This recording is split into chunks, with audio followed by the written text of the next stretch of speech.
前美国海军少将声称，他曾亲眼见过地心世界，并在他的日记中详细记录下了这一切。他的儿子在他去世后不久就公布了他的私人日记。这位海军少将可能是与空心地球和地心文明联系最为密切的名人。理查德·伯德曾是一位杰出的先锋飞行员和极地探险家。1929年11月29日，他飞越南极时，在那里他亲眼目睹了超越人类的先进文明。他不但被数架 UFO 包围，还见到了他们的首领，或者称之为地下文明的王。在这些极地探险中，他究竟发现了什么？一位如此高阶的海军将领怎么敢揭露这样的秘密？这期视频我将给您娓娓道来。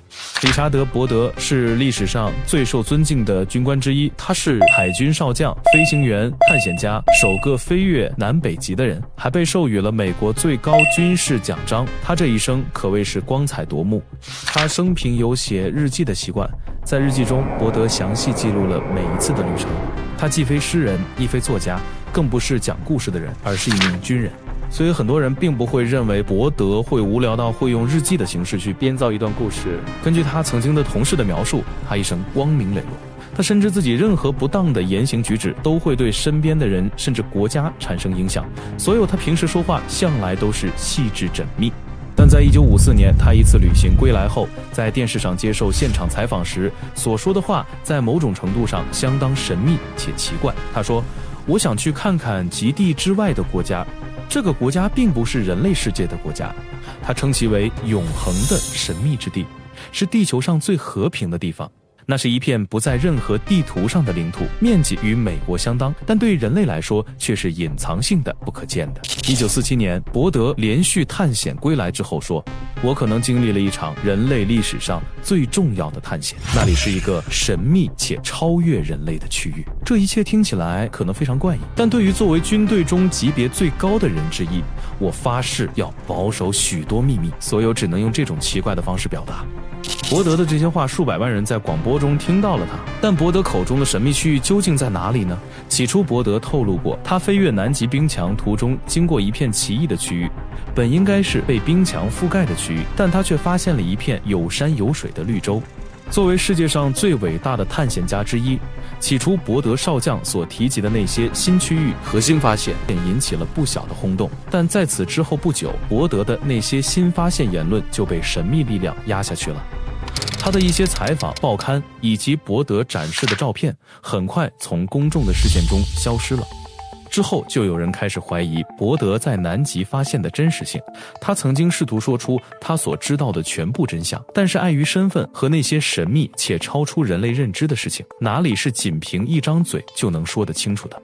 1946年12月2日，美国在南极启动了一项名为跳高行动的军事探险行动，该行动计划工作8个月。这项行动的最高指挥官就是海军少校伯德。这项行动派遣了4000多名士兵、33架飞机和13艘舰艇，甚至还派出了一艘航空母舰前往。就这支军事力量，你说是开着航母去南极搞探险玩，这种理由确实很难让人相信。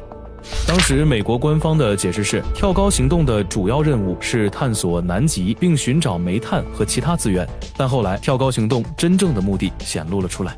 1947年2月21日，这支4000多人配置豪华的军事力量在荒无人烟的南极损伤惨重，几乎是以落荒而逃的姿态突然提前撤离南极。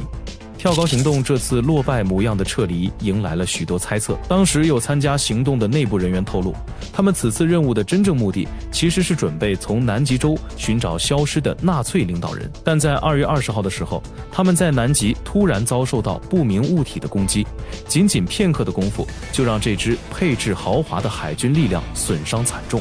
2月21日，伯德宣布停止所有工作，立马撤离南极。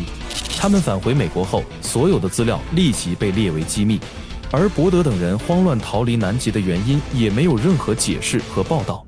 当时的美海军部长弗雷斯向国会提交的报告中，再次提到了跳高行动被不明物体攻击的事情。随后弗雷斯就被杜鲁门总统安排卸任辞职了。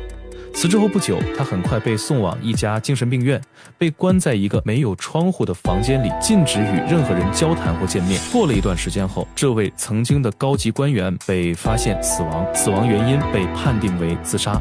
当时有人认为，如果这里面没有什么秘密，弗雷斯为什么会被关进精神病医院，并切断他与外界的联系？1957年3月11日，海军少将伯德去世。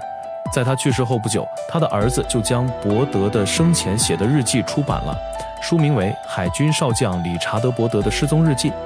这本书揭露的信息与官方完全不同。日记的开头是这样写的：我正在秘密地写下这本日记，因为我对我自己所经历的是什么也并不完全了解。在写日记时，我被不允许披露这些信息。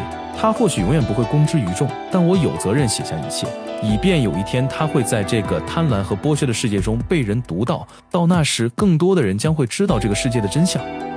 1947年2月19日，我向北极飞行。上午9点10分，磁罗盘和陀螺仪开始出现异常旋转和摆动。飞机遇到了不可解释的现象，并且飞行路线与我们的预期大相径庭，突然进入了一个未知的区域。上午9点15分，在远处可以看到类似山脉的东西。10点，我们飞越了这些小山脉。10点05分，我将高度调整至1400英尺，并急剧向左转弯，以便更好地探索下面的山谷。我发现山谷中绿色的植被要么是苔藓，要么是一种厚厚的草。里面的光线看起来与我们熟悉的阳光不同，天空上好像也没有太阳。我们再次向左转飞行，发现下面有一个像大型动物的东西，它看起来像是一头猛犸象，真的很神奇。我竟然在这里看到了它。随后我将高度降至1000英尺，以便更好地观察这个动物。经过确认，它确实是一种类似猛犸象一样的动物。我尝试向大本营报告这一神奇的情况，但无线设备却失效了。这时我突然发现有圆形飞行物在我周围飞来飞去。11点30分，我们下方的环境变得像平原一样，前方出现了一个类似城市的景象，这简直难以置信。此刻我的飞机似乎变得开始不受控制，在机翼的两侧出现了一些奇怪的飞行器，它们正从侧面迅速靠近。这些飞行器呈碟形，这太离奇了。我们到底在哪里？当我再次拉动操纵杆时，飞机无法反应，仿佛被某种看不见的力量抓住了一样。11点35分，无线电传来一个带有轻微北欧或德国口音的英语声音：欢迎海军少将来到我们的领地，我们将在7分钟后让您降落，请放松，您是安全的。这时我注意到飞机的引擎已经停止工作，飞机被某种奇怪的力量控制着，正在自行转弯。11点40分，又收到一条无线电信息：我们开始启动降落程序。这时飞机轻微颤抖着开始下降，一种无形的力量控制的飞机缓慢落地。11点45，我快速写下了最后一条记录。几个人走了过来，他们身材高大，拥有金色的头发。远处是一座闪闪发光的大城市，彩虹般的色彩令人惊叹。我不知道接下来会发生什么，但这些人身上没有看到任何武器。现在我听到一个声音在叫我的名字，命令我打开飞机舱门。我照做了，这一切超乎想象，简直难以置信。如果不是亲身经历，我简直无法相信真的会有异异世界的存在。伯德此刻身处的地方名为阿加尔塔，这里是地心文明的首都。他明明是正常飞行，最后却来到了地心世界，这让他也十分困惑。他走下飞机后，就被放在一辆没有轮子的交通工具上，高速驶向一座宏伟的建筑。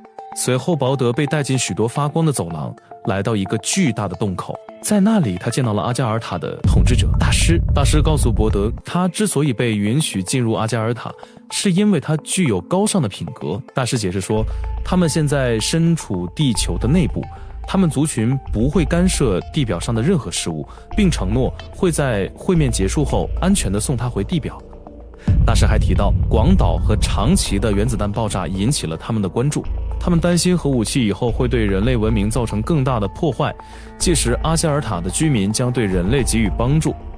伯德的任务是将大师的信息传达给地表的人们。会谈结束后，伯德就被带回飞机并回到地表。神秘主义者朱厄尔库尔说，通过他的通灵能力，他能证实伯德确实进入了地球内部。他表示，地球内部有一个不同于我们的太阳的光源，北极光并非来自地球内部的太阳，而是由另一光源产生的。他补充说，极点的开口非常宽，船只和飞机可以进入，但它们会被某种能量场自然屏蔽。他确认地球内部在埃及、西藏、尤卡坦以及百慕大三角、俄罗斯和非洲也有入口。地球内部和地球表面一样有不同的种族，其中一些种族身材高大，他还证实，美国政府和其他国家已经知道了地球内部的情况，并与 UFO 核心人进行了交流，但都选择了隐瞒。话说回来，其实在当时跳高行动结束1年后，就媒体开始报道说，这支豪华的军队没有全部返回，1艘船失踪，13架飞机受损，约68人死亡，并且航空母舰都被紧急送去修理。媒体报道说，海军少将伯德于1947年4月在华盛顿总统委员会的一次秘密会议上给出了详细解释。媒体对这场奇怪的战争给出了各种版本的猜想，有的说是伯德与第四帝国的力量进行了交战，也有说是在南极洲与外星文明进行了一轮交火。在委员会的总结中有这样的段落：第4次美国南极探险的船只和飞机遭到了奇怪的飞碟的攻击，这些飞碟从地下出来，高速移动，对探险队造成了相当大的损害。这份报告提交后，伯德立马就被关了5年精神病医院，但5年后又放了出来，并且官复原职。10年后，他在日记中写下了他的最后一条信息：1947年后的几年并不容易，现在我想在这本日记中做最后一次记录。我想说，我这些年来一直忠实地保守着这个秘密，这关乎我的名誉和我的价值观。现在我觉得我的日子屈指可数了，我不希望这个秘密和我一起进入坟墓。我看到了世界的真相，我看到了极地之外的地球是伟大未知的中心，它增强了我的精神，让我多了一种信仰。伯德的日记故事多少带点惊心动魄，他的儿子出版了他整本日记是为了破坏伯德的声誉吗？显然不是。正如伯德最后写的那样，他不想将这些秘密同他一起带入坟墓之中。他的儿子只是完成了伯德生前不敢完成的遗愿。